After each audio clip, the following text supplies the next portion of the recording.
Hey, what is up, spiritual hooligan? Are you frustrated with the law of attraction? One of my students proposed that there was a problem with the Abraham message, and I happen to be a raving fan of Esther Hicks and the Abraham message. That said, I do think that there are a few big problems that keep most people frustrated. Let me tell you what they are so we can get you back to stoked. My name is Matthew Ferry, and I'm bringing you your daily enlightenment. It's your moment to pause, to slow down, to get connected to enlightened perspectives. I want to help you to quiet your mind and restore your peace. So like I said, one of our fellow spiritual hooligans wrote me, and he said this: Matthew, would you agree with me that there is a limitation in the Abraham teaching because it doesn't address the hidden motives to survive? My response to him was that I agree that not including the hidden motives to survive is a limitation, because if you don't include the hidden motives to survive, what happens is the framework of your reality is the underpinnings of it are these 10 things: greed, grudge, hatred, victim, illogical rules, humble, traitor, resistance, pride, and lazy. So those 10 things are part of the self-organizing elements in consciousness, which are recreating your experience over and over and over in the moment. And if those don't get cleaned up, meaning if you don't correct the imbalance in consciousness, then they keep coming up over and over and over, which will then diminish your positive experience, your experience that all is well, and put you into a survival framework. And when you're in a survival framework, the experience is that the law of attraction doesn't actually work. That's the experience of it, okay? The other thing is that the ideas that are being presented by Abraham through Esther are calibrating in the low 600s on Dr. Hawkins' scale of consciousnness. I don't know if that means anything to you, and that's okay. You might look up his scale to see, but 600s are very high. But that's the first stage of enlightenment. And at that level of consciousness, you're still going to be pulled into the illusion of separateness on a pretty regular basis. When a person is in the 600s on Dr. Hawkins' scale, the experience is one of incredible joy and bliss, like surges of ecstasy.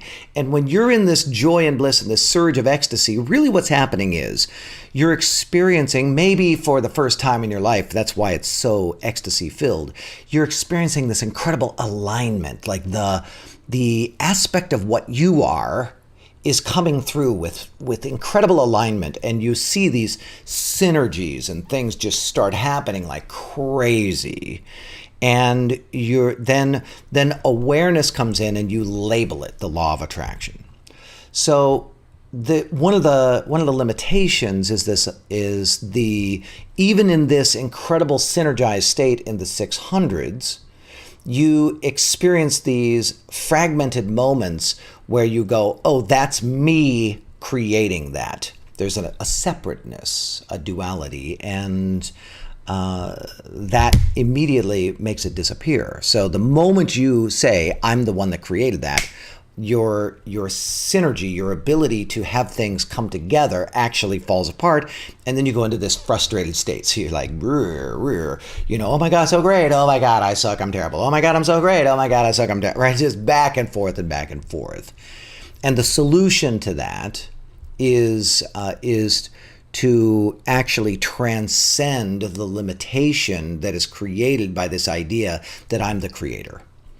So I just said, while it's profoundly elevating, the message of Abraham Hicks is profoundly elevating to 99% of the people who hear it, including me, it makes the assumptions that create duality. There is no one creating anything. There is only creation creating, and that is you. And you may need to listen to this message over and over and over to really get this. Awareness itself, your awareness, the awareness that you think you have, Awareness is an aspect of creation, creating. Taking responsibility for what is being created is an aspect of creation, creating. So when you say, oh, I'm responsible for what I'm experiencing, there's no I'm doing it. I'm is an arbitrary label. That's an artifact of awareness. Awareness and responsibility of awareness is nothing more than creation, creating. When you think that you're channeling the flow, you're actually creating a separation from what you are. When you think you're channeling the flow, that is just an aspect of creation, creating. There is no you creating anything. You are what is being created, and everything that you are experiencing is what is being created. Now, that said, I think that Esther and Abraham do a really good job at getting the masses to raise their level of consciousness, and I am 1000% a huge advocate of that process and taking responsibility for your own experience. And in the end, me advocating, them teaching, you adopting the teachings, and the results that you produce, they're all just creation creating. It's all an aspect of self-organization. A small combination of inputs are mixing together with huge variety and variation. We see it, all right? Look around. You can see into my environment, this is all this mixture of inputs creating, self-organizing into everything that you're experiencing, these words that are coming out, these ideas, the device that you're watching on, the environment that you're in. So a small combination of inputs mixing together in a huge variation. And then the output of what is getting created is then mixing back together with the input. This is what self-organization is. It is literally all these things mixing together, creating an output. The output then coming back into the input and changing it ever so slightly. So the output is mixing back together with the input, driving what we call evolution. It's the repetition with small anomalies that sometimes win, and they change everything.